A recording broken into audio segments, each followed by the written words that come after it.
yeah, as Usual mentioned, this is the Quantifying the Invisible Labor in Crowd Work paper. Again, the idea of invisible labor is things that you do in the course of completing your job that are tasks that aren't necessarily in the job description, but are necessary for you to either maintain your employment or advance, and helps you guarantee that you maintain your income effectively. So some examples of that would be like, housework or workspace maintenance, making sure your space is clean and efficient, your tools are ready, whether they be digital or physical, and the digitization of labor. So this idea of moving things to crowd work, keeping an idea or keeping tasks available and being able to find them as well as use them.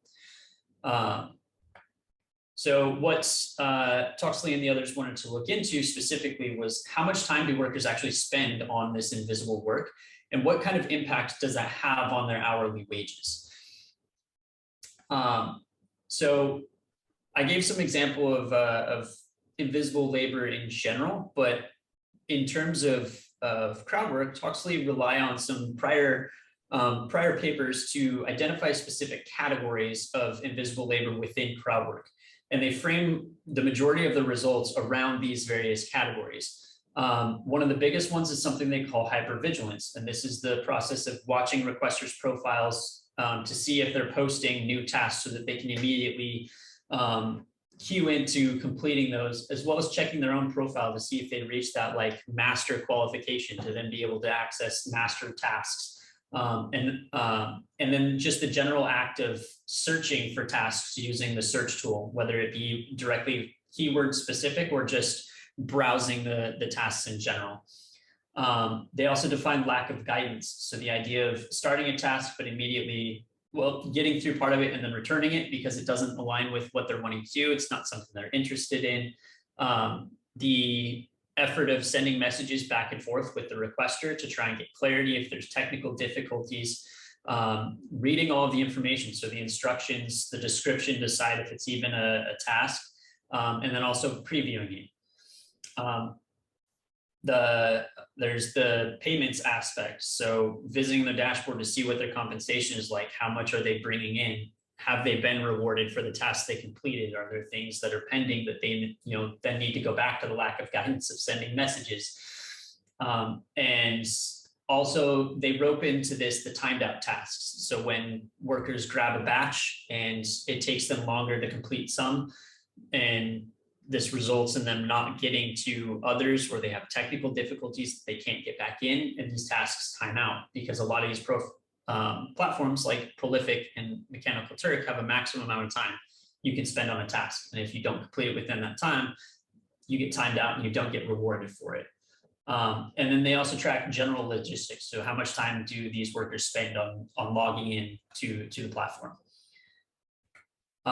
So to investigate this idea of the invisible work within crowd work, this group created a browser extension that monitors workers' activity on the crowdsourcing platform. Specifically for this one, it was Mechanical Turk, and it monitors both the paid labor and the unpaid labor so that they can see the distribution of the work and where it goes.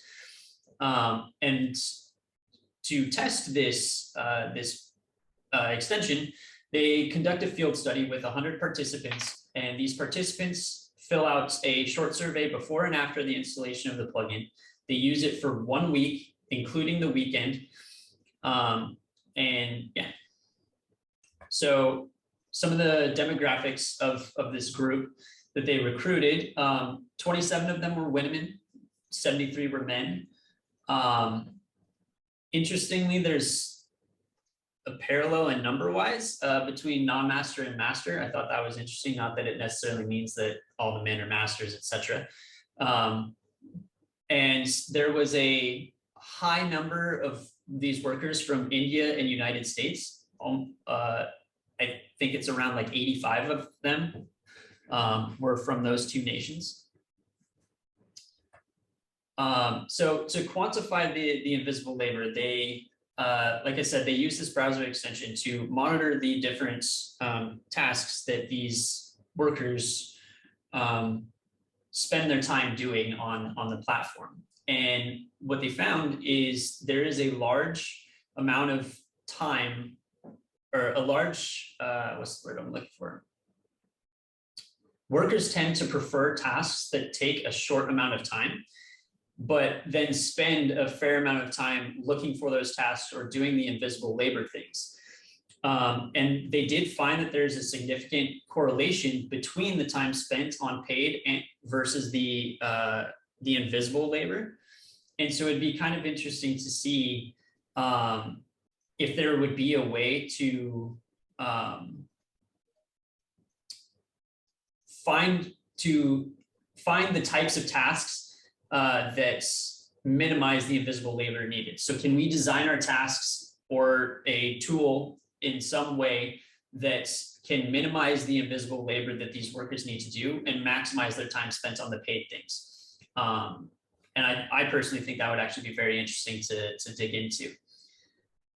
And so what ended up resulting from this investigation is they found that 33% of the time that these workers spent on these platforms was spent doing the invisible labor. So checking their payments, checking their profile, dealing with the timeout and all the communication and all of that.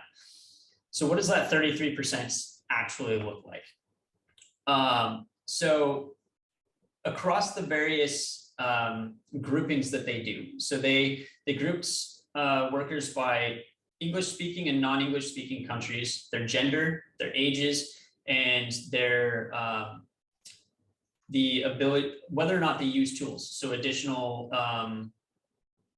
extensions while they're performing this work. And really the big column to pay attention to here is the unpaid rate. That unpaid rate column is the percent of tasks where they, the percent of their time spent that was on unpaid work. And the one that really jumped out to me from that column was that workers in Brazil, 80% of their time is unpaid labor. That is insane.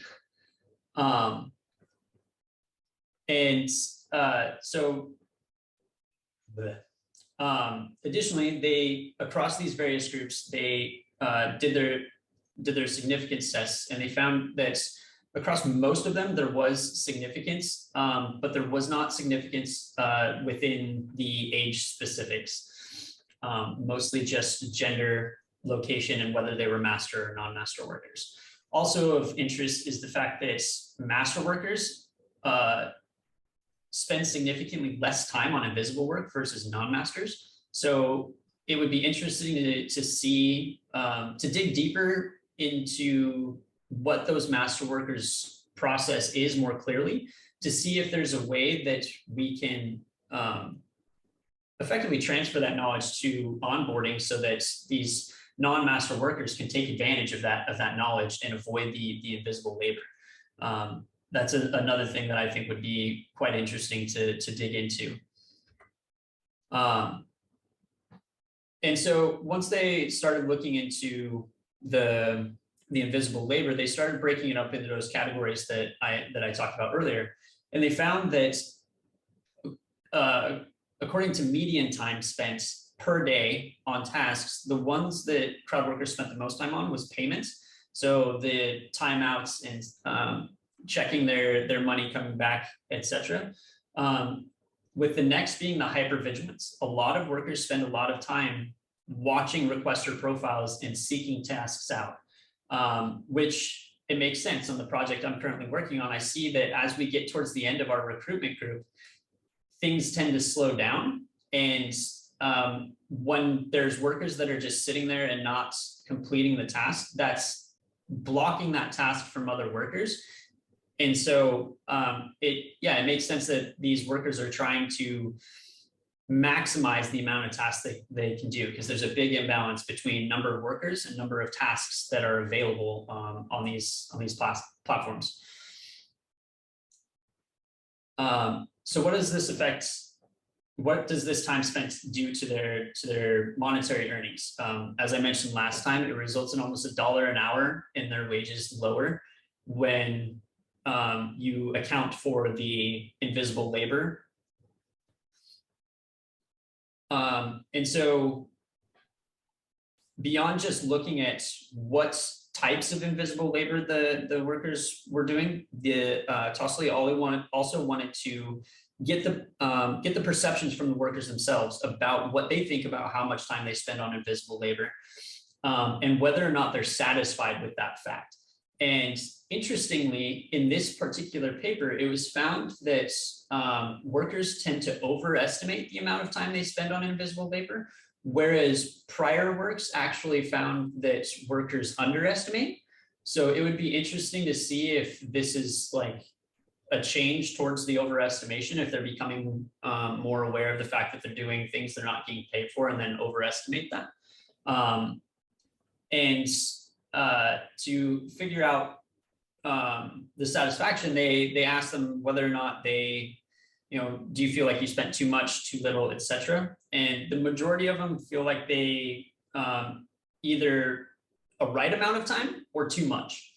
And so I would be interested very much to see if there's a way to reduce this perception of the invisible labor that they're doing, to make it more of paid labor versus further invisible labor. And yeah, that's the major takeaways from this in a little bit more detail than I did last time. Actually, I have one question. If you go back to the earlier slides, Garrett. Yeah, sorry, I didn't put slide numbers. Which slide are you looking for? Where you mentioned that workers took some breaks. This one? Yeah. Did the authors delve into what kind of breaks they did? Like, what did they watch during those breaks, or just they shut down the? No, they didn't really dive into it. They loosely defined it at the beginning based on that's one of the categories from prior literature. I just didn't list on the earlier slide because they don't talk about it a whole lot. Generally, those are breaks like to go get coffee, bathroom breaks, just take time away from doing tasks, but they didn't really dive too deep into that with this particular study, probably because it's not something that they can clearly measure with the extension directly.